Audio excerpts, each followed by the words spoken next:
Hello everyone, welcome to today's session. I am Kajol and in this video we are going to discuss audit process. तो इसके previous video में हमने auditing के concept को discuss किया था और ऑब्जेक्टिव्स ऑफ ऑडिटिंग को भी देखा था। तो अब हम यहाँ पे ऑडिटिंग के अंदर ही इसकी प्रोसेस को डिस्कस करेंगे कि कैसे एक ऑडिट का जो फंक्शन है वो परफॉर्म होता है। So before that, let me tell you that I am referring to Anil Kumar sir's book for auditing and corporate governance. So if you are preparing for UGC NET Commerce, PGT Commerce or for Delhi University examination, then these videos are useful for you. And if you want to know more about our courses, then you can contact to the given number or you can download the Vishnu Economic School app. So let's get started with audit process. तो अब यहाँ पे audit process को हम discuss करेंगे और इसमें हम देखेंगे कि ऑडिटिंग जो है वो ऐसे डायरेक्टली ही कोई परफॉर्म नहीं कर देता कोई भी ऑडिटर। ये एक स्टेप बाय स्टेप प्रोसेस है जो कि टाइम कंज्यूमिंग भी होगा और एक पर्टिकुलर टाइम पीरियड के अंदर फिनिश भी हो जाना चाहिए। तो अब वो कैसे परफॉर्म होता है उसको हम डिस्कस करेंगे यहाँ पर। तो अब यहाँ पे 4 स्टेप्स देख सकते हैं हम ऑडिटिंग के प्रोसेस के अंदर। फर्स्ट है यहाँ पे एक्सेप्टेंस। तो अब यहाँ पे जो ऑडिटर है वो एक्चुअली एक्सेप्ट कर रहा होता है ऑडिट वर्क को। मतलब यहाँ पे अगर एक ऑडिटर है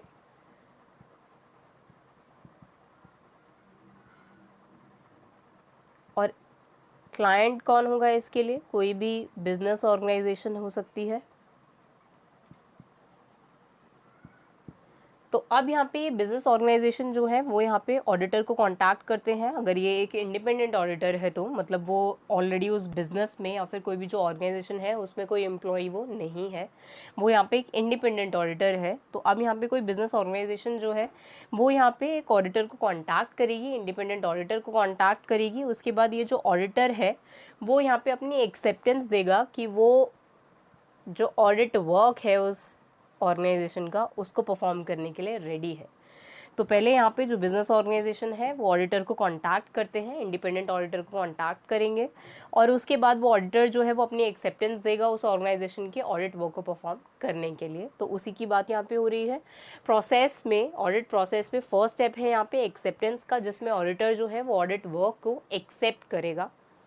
नेक्स्ट है यहाँ पे प्लानिंग। मतलब यहाँ पे जो ऑडिटर है वो ऑडिट प्लानिंग कर रहा है। अब वो प्लानिंग में क्या करेगा, अब उसको जो भी फंक्शन परफॉर्म करने हैं ऑडिट वर्क के अंदर, जो भी एक्टिविटीज़ उसको परफॉर्म करनी है, कोई एविडेंस कलेक्ट करना है या कोई भी एक्टिविटी अगर उसे परफॉर्म करनी है ऑडिट के अंदर, तो पहले वो उसे प्लान करेगा, जिसमें वो यहाँ पे जो भी स्ट्रैटेजीज होंगी उसको प्लान करेगा कि उसको कैसे एग्जीक्यूट करना है, ऑडिट का जो प्रोसेस है, पूरा जो वर्क है ऑडिट का वो कैसे उसको परफॉर्म करना है। वो यहाँ पे प्लानिंग के अंदर वो पहले स्ट्रैटेजीज को फॉर्म करता है और उसी के अकॉर्डिंग फिर वो ऑडिट फंक्शन को परफॉर्म करेगा। तो प्लानिंग के अंदर यहाँ पे डिफरेंट एस्पेक्ट्स हैं जिनको हम आगे डिस्कस करेंगे। तो अब यहाँ पे थर्ड स्टेप आता है एग्जीक्यूशन। मतलब अब प्लानिंग जब हो जाएगी कि ऑडिट को कैसे परफॉर्म करना है, उसके बाद यहाँ पे वो ऑडिटर जो है वो एग्जीक्यूट करेगा, मतलब एक्चुअली उस ऑडिट के फंक्शन को परफॉर्म करेगा। जब उसने प्लान कर लिया, अब उसके अकॉर्डिंग उसे एक्ट करना है, तो वो यहाँ पे एग्जीक्यूशन में होता है, जहाँ पे ऑडिट जो है वो एग्जीक्यूट हो रहा है, फंक्शन परफॉर्म हो रहा है यहाँ पर। और उसके बाद आता है रिपोर्टिंग। तो हमने ये डिस्कस किया था कि यहाँ पे ऑडिट रिपोर्ट होती है, जो यहाँ पे जो ऑडिटर होता है वो जब ऑडिटिंग का फंक्शन परफॉर्म कर लेता है, कंप्लीट कर लेता है, उसके बाद अगर उसको अपने ओपिनियंस देने होते हैं, मतलब श्योरली उसको अपने ओपिनियंस जो है वो देने होते हैं ऑडिट के फंक्शन को परफॉर्म करने के बाद,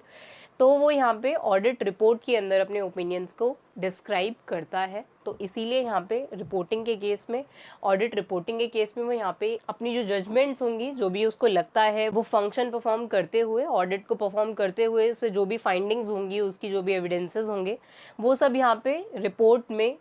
प्रेजेंट कर सकता है टू द ऑर्गेनाइजेशन कि उसने जो भी उसने ऑडिट का फंक्शन परफॉर्म किया है, जो भी एक्टिविटीज उसने परफॉर्म करी है, उसका क्या आउटकम आया है और उसको क्या लगता है, उसका क्या ओपिनियन है। तो इसीलिए उसमें अपने जजमेंट्स, ओपिनियंस, जो भी एविडेंसेस होंगे, जो भी उसे फाइंडिंग्स होंगी उसकी, वो सब यहाँ पे ऑडिट रिपोर्ट में एक्सप्रेस कर सकता है।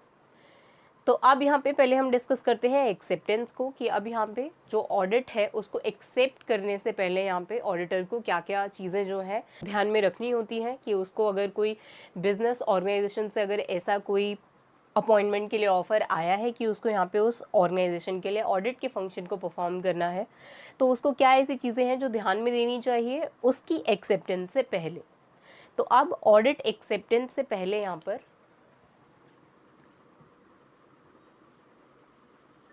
Before acceptance of audit work,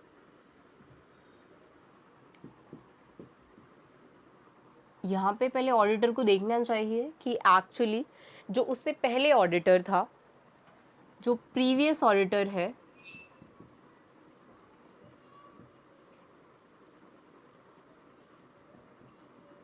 उसको क्यों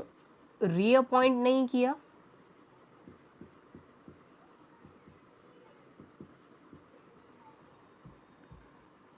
और क्या रीज़न हो सकता है कि उसने रीजॉइन नहीं किया। तो इसके जो रीजंस होंगे उसको यहाँ पे फाइंड आउट करना होता है पहले ऑडिटर को। ऑडिट वर्क को एक्सेप्ट करने से पहले अगर उसके पास कोई ऐसा ऑफर आता है किसी बिजनेस ऑर्गेनाइजेशन से, तो उसको पहले इन्वेस्टिगेट करना चाहिए कि यहाँ पे जो प्रीवियस ऑडिटर था उस ऑर्गेनाइजेशन का, उसने वहाँ पर क्यों रीज्वाइन नहीं किया, रीअपॉइंटमेंट नहीं हुई उस ऑडिटर की, क्या ऐसे रीजंस थे। तो ये सभी यहाँ पे ऑडिटर को फाइंड आउट करना होता है, सारे रीजन उसको पता होने चाहिए। और जो बिजनेस है, जो भी बिजनेस ऑर्गेनाइजेशन ऑडिट वर्क के ऑफर को लेकर उस ऑडिटर के पास गई है, उस एक पर्टिकुलर बिजनेस का क्या नेचर है,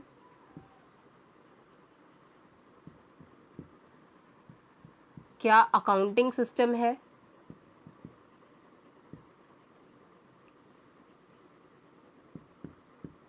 तो ये सब यहाँ पे उस ऑडिटर को फाइंड आउट करना होता है एक्सेप्ट करने से पहले। मतलब ऑडिट वर्क को एक्सेप्ट करने से पहले यहाँ पे ऑडिटर को फाइंड आउट करना होता है, पूरी इन्वेस्टिगेशन करनी होती है उस एक पर्टिकुलर बिजनेस को लेकर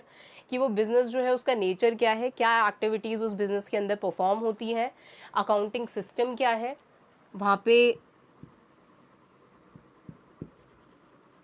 की पर्सनल कौन से हैं, उनकी अथॉरिटीज़ क्या क्या हैं, इनमें की पर्सनल में आ सकता है डायरेक्टर्स कौन होंगे, कोई भी मैनेजर्स, अगर ऐसे इंपॉर्टेंट मैनेजर्स हैं अगर ऑर्गेनाइजेशन के अंदर, तो उनके बारे में पता होना चाहिए ऑडिटर को, और उनकी अथॉरिटीज़ के बारे में पता होना चाहिए। और जो भी लास्ट ईयर के फाइनल अकाउंट्स हैं या फिर जो भी प्रीवियस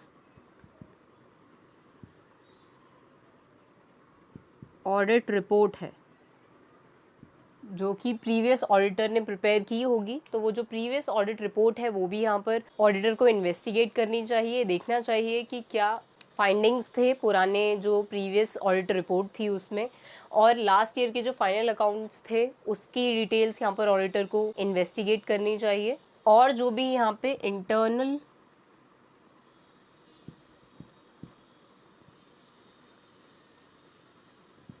कंट्रोल सिस्टम है, अब इंटरनल कंट्रोल को हम अपकमिंग वीडियोस में डिटेल में डिस्कस करेंगे कि इंटरनल कंट्रोल हम किसको कहते हैं। तो इस सिस्टम की भी जो इन्फॉर्मेशन है वो यहाँ पे ऑडिटर को इन्वेस्टिगेट करनी चाहिए कि एक्चुअली पूरी जो बेसिक डिटेल्स हैं उस बिजनेस से रिलेटेड, तो वो सारी ही डिटेल्स यहाँ पे ऑडिटर को इन्वेस्टिगेट करनी चाहिए, उसके बारे में इंफॉर्मेशन यहाँ पे ऑडिटर को कलेक्ट करनी चाहिए, पता होना चाहिए कि क्या नेचर है उस बिजनेस का, ऑडिटिंग सिस्टम क्या है वहाँ का, फाइनल अकाउंट देखने चाहिए प्रीवियस ईयर के, ऑडिट रिपोर्ट देखनी चाहिए जो भी प्रीवियस ऑडिट रिपोर्ट होगी, इंटरनल कंट्रोल सिस्टम के बारे में पता होना चाहिए, और जो प्रीवियस ऑडिटर है उसकी रीअपॉइंटमेंट क्यों नहीं हुई, या जो भी रिटायरिंग ऑडिटर है उसने रीज्वाइन क्यों नहीं किया। तो ये सारी इन्फॉर्मेशन जो है, इनके रीजंस जो हैं वो यहाँ पे ऑडिटर को फाइंड आउट करने चाहिए before accepting the audit work. तो ये तो था यहाँ पे फर्स्ट स्टेज की, यहाँ पर जो ऑडिटर है उसको एक्सेप्ट करने से पहले,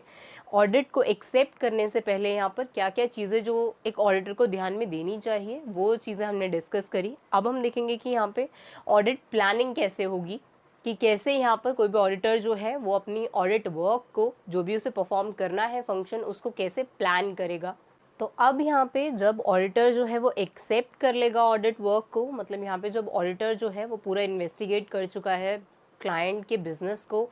तो फिर वो यहाँ पे जब उसे सेटिस्फैक्ट्री लगेगा वो बिज़नेस कि वो उसको ऑडिट कर सकता है, तो फिर वो यहाँ पे उस ऑडिट वर्क को एक्सेप्ट कर लेगा और उसके बाद वो यहाँ पे ऑडिट को प्लान करेगा। तो अब यहाँ पे ऑडिट प्लानिंग में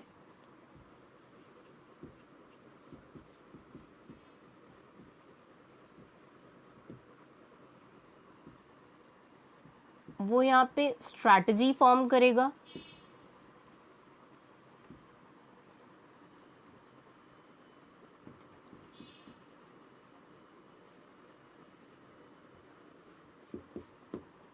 कि उसको कैसे वहाँ पे जो भी अकाउंट्स हैं उस बिज़नेस के या जो ऑडिट का फंक्शन है वो उसको कैसे परफॉर्म करना है, उसकी जो ओवरऑल स्ट्रैटेजी होगी एग्जामिनेशन के लिए, जो भी फाइनेंशियल स्टेटमेंट्स होंगी बिज़नेस की उनको एग्जामिन करने के लिए, पूरे जो भी एविडेंसेस हैं उनको कलेक्ट कैसे करेगा वो, तो इसकी सारी जो स्ट्रैटेजी है वो यहाँ पे ऑडिट प्लानिंग के अंदर फॉर्म होती है। और उसके बाद ही उसी स्ट्रैटेजी के अकॉर्डिंग यहाँ पे वो ऑडिटर जो है वो ऑडिटिंग का फंक्शन जो है उसको परफॉर्म कर सकता है। तो अब यहाँ पे ऑडिट प्लानिंग के अंदर यहाँ पे जो पॉइंट्स यहाँ पे ऑडिटर को ध्यान में रखने होते हैं, उस पे यहाँ पे जो भी बिजनेस एनवायरनमेंट है जिसमें भी वो बिजनेस ऑर्गेनाइजेशन जिसके लिए वो ऑडिटर जो है वो ऑडिट वर्क को परफॉर्म कर रहा है, उसका जो बिजनेस एनवायरनमेंट है उसको देखना चाहिए यहाँ पर, उसके अकॉर्डिंगली उसको ऑडिट प्लान करना चाहिए। कॉम्प्लेक्सिटीज़ को देखना चाहिए ऑडिटिंग की, ऑडिट वर्क की, कि वो कैसे कितना कॉम्प्लेक्स हो सकता है ऑडिट का जो फंक्शन है वो उस ऑर्गेनाइजेशन के लिए परफॉर्म करना। और जो भी यहाँ पे क्लाइंट का जो बिजनेस है, अब क्लाइंट से मतलब यहाँ पे वही बिजनेस ऑर्गेनाइजेशन से है जिसके लिए वो ऑडिटर जो है वो ऑडिटिंग को परफॉर्म कर रहा है। तो इसीलिए यहाँ पे जो क्लाइंट का बिजनेस है उसकी इंफॉर्मेशन होनी चाहिए ऑडिटर के पास। और जो भी यहाँ पे लीगल प्रोविजंस हैं ऑडिटिंग से रिलेटेड, जो भी ऐसे लीगल प्रोविजंस हैं जो कि एप्लीकेबल हैं उस ऑर्गेनाइजेशन के लिए, तो उसके रिगार्डिंग जो इन्फॉर्मेशन है वो यहाँ पे ऑडिटर के पास होनी चाहिए।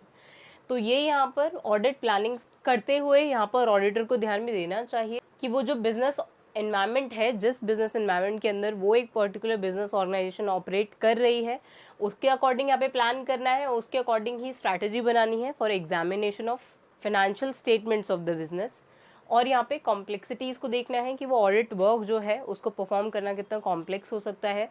क्लाइंट के बिजनेस की सारी इन्फॉर्मेशन जो है वो होनी चाहिए ऑडिटर के पास, और सारी जो लीगल प्रोविजंस हैं जो भी एप्लीकेबल होंगे उस ऑर्गेनाइजेशन के लिए उसके रिगार्डिंग जो इन्फॉर्मेशन है वो यहाँ पे ऑडिटर के पास होनी चाहिए। और उसी के बाद वो यहाँ पे ऑडिटिंग का जो फंक्शन है उसको प्लान कर सकता है इफेक्टिवली एंड एफिशिएंटली। तो अब यहाँ पे ऑडिट प्लानिंग के अंदर ही यहाँ पे जो ऑडिट का पूरा प्रोग्राम है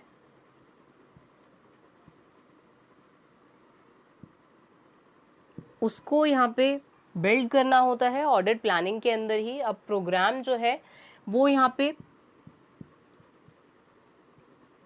प्लान ऑफ एक्शन होता है कि कैसे अब वो जो प्लानिंग है वो एग्जीक्यूट होगी, मतलब प्रोग्राम के अंदर यहाँ पे प्रोसीजर होता है जिसको फॉलो करना होता है और उसको फॉलो करके हम यहाँ पे जो ऑडिटिंग है उसको एकम्प्लिश कर सकते हैं, उसके फंक्शन को परफॉर्म कर सकते हैं। तो इसीलिए यहाँ पर प्रोग्राम के अंदर अब यहाँ पे ऑडिट प्लानिंग के अंदर एक प्रोग्राम बिल्ड हो रहा है, ऑडिटर यहाँ पे एक प्रोग्राम बना रहा है जिसमें प्रोसीजर होगा, स्टेप्स होंगे कि कैसे यहाँ पे ऑडिटिंग का फंक्शन जो है वो परफॉर्म हो सकता है, कैसे वो यहाँ पे ऑडिटिंग को एग्जीक्यूट करेगा। तो अब यहाँ पे प्रोसीजर के अंदर कि यहाँ पे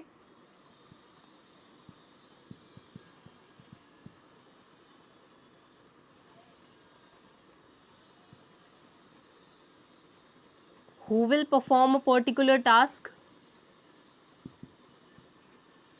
वो यहाँ पे टास्क को असाइन करेगा डिफरेंट एम्प्लॉयज़ को जो भी उसने अपॉइंट किए होंगे ऑडिट को परफॉर्म करने के लिए। तो इसीलिए यहाँ पर उसको यहाँ पे टास्क असाइन करने होते हैं, यहाँ पे उसको टाइम पीरियड सेट करना होता है कि किस टाइम पीरियड के अंदर अंदर जो है वो फंक्शन परफॉर्म हो जाएगा। तो इसीलिए हमने देखा था यहाँ पे ऑडिट प्लानिंग के अंदर कि यहाँ पे कॉम्प्लेक्सिटी भी देखनी होती है ऑडिटर को कि कितना कॉम्प्लेक्स है वो वर्क, और इससे उसको पता चल जाएगा कि उस ऑडिट वर्क को परफॉर्म करने के लिए कितना टाइम लग सकता है। जितना ज़्यादा कॉम्प्लेक्स वो वर्क होगा उतना ज़्यादा टाइम उस ऑडिटर को लगेगा। तो इसीलिए कॉम्प्लेक्सिटीज़ को भी ध्यान में देना होता है ऑडिटर को, और उसके बाद ही वो यहाँ पे टाइम पीरियड को सेट कर पाएगा कि इस पर्टिकुलर टाइम फ्रेम के अंदर वो ऑडिट जो है वो परफॉर्म हो जाएगा। तो इसीलिए अब प्रोसीजर के अंदर वो यहाँ पे टास्क असाइन करेगा, यहाँ पे टाइम पीरियड जो है उसको सेट करेगा, और यहाँ पे ऑडिट टेस्ट कैसे परफॉर्म होंगे इसको डिसाइड करेगा, और जो भी वर्क है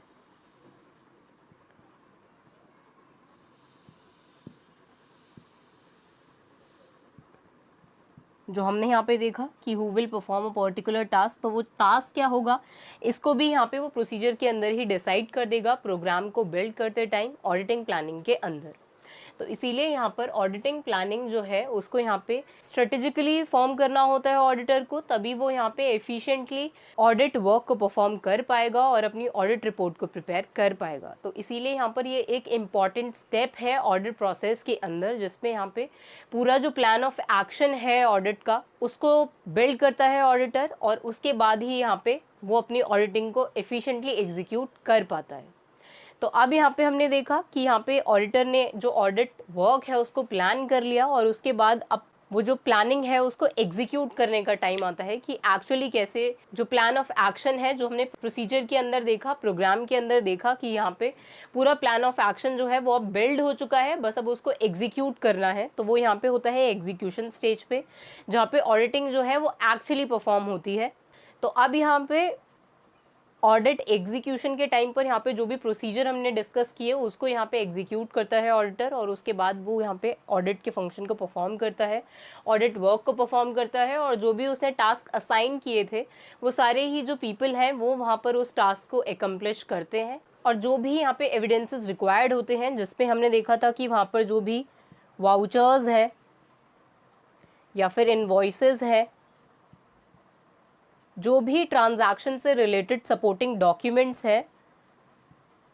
जिनको हम एविडेंसेस बोल सकते हैं, ट्रांजैक्शंस के एविडेंस हो सकते हैं वो वहाँ पे एग्जीक्यूशन के टाइम पर यहाँ पर ऑडिटर को कलेक्ट करना होता है जब वो ऑडिटिंग के फंक्शन को परफॉर्म कर रहा है।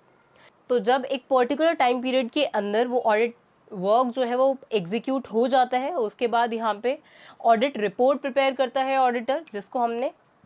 प्रीवियस वीडियो में भी डिस्कस किया था कि एक ऑडिट रिपोर्ट जो है उसके अंदर ही यहाँ पे ऑडिटर जो है वो अपने ओपिनियंस को डिस्क्राइब कर सकता है। तो उस ऑडिट रिपोर्ट के थ्रू ही यहाँ पे ऑडिटर जो है वो ये डिस्क्राइब कर सकता है कि एक्चुअली जो फाइनेंशियल स्टेटमेंट है उस कंपनी की वो ट्रू एंड फेयर व्यू जो है वो शो करती है क्लाइंट को कि नहीं। तो इसीलिए यहाँ पर ऑडिटर जो है वो ऑडिट रिपोर्ट के अंदर ही अपने ओपिनियंस जो है उसको डिस्क्राइब कर सकता है, अपनी जजमेंट्स दे सकता है कि उसने वो जो भी पूरा प्रोसेस था ऑडिटिंग का, ऑडिटिंग को एग्जीक्यूट करते हुए उसने क्या ऑब्जर्व किया, कोई ऑब्स्ट्रकल्स अगर उसको ऑडिटिंग को परफॉर्म करने में आई हैं तो वो यहाँ पे सभी ऑडिट रिपोर्ट में मार्क कर सकता है, उनको डिस्क्राइब कर सकता है। और इससे यहाँ पर ट्रू एंड फेयर व्यू जो है अगर वो ऑर्गेनाइजेशन का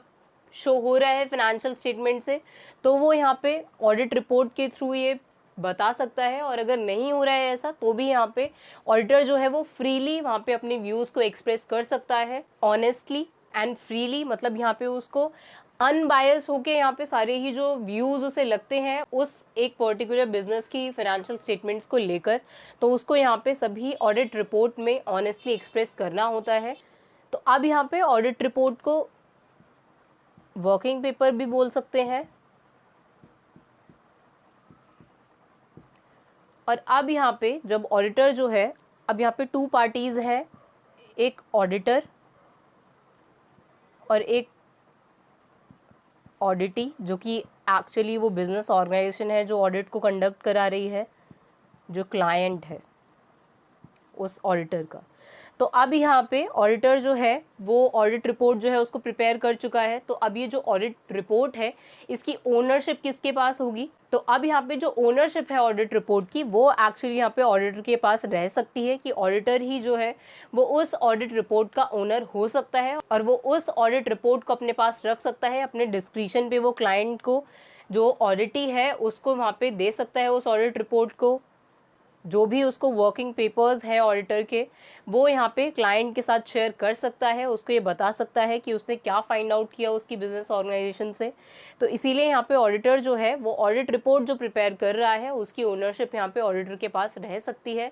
ऑडिटर ही उस ऑडिट रिपोर्ट का ओनर होता है। चाहे यहाँ पर ऑडिटी जो है वो ऑडिटर को ऑडिट फी जो है वो पे कर चुका है, तब भी यहाँ पे ऑडिट रिपोर्ट जो कि ऑडिटर ने प्रिपेयर करी है या वर्किंग पेपर जो है उसकी जो ओनरशिप होती है वो ऑडिटर के पास ही रहती है। तो यही यहाँ पे एक इम्पॉर्टेंट पॉइंट था कि ऑडिट रिपोर्ट की जो ओनरशिप है वो यहाँ पर क्लाइंट के पास होगी अगर उसने ऑडिट फी जो है वो पे कर दी है तो, पर ऐसा नहीं होता। यहाँ पर ओनरशिप जो है वो ऑडिटर के पास ही रहती है, ऑडिटी के पास उसकी ओनरशिप नहीं होती वर्किंग पेपर्स की। तो आई होप अब आप यहाँ पे ऑडिट प्रोसेस को समझ गए होंगे, जिसमें हमने 4 स्टेजेस देखे, एक्सेप्टेंस से लेकर ऑडिट रिपोर्ट प्रिपेयर करने तक। तो अब इसके नेक्स्ट वीडियो में हम इंटरनल कंट्रोल को डिस्कस करेंगे। So see you in the next video. Thank you.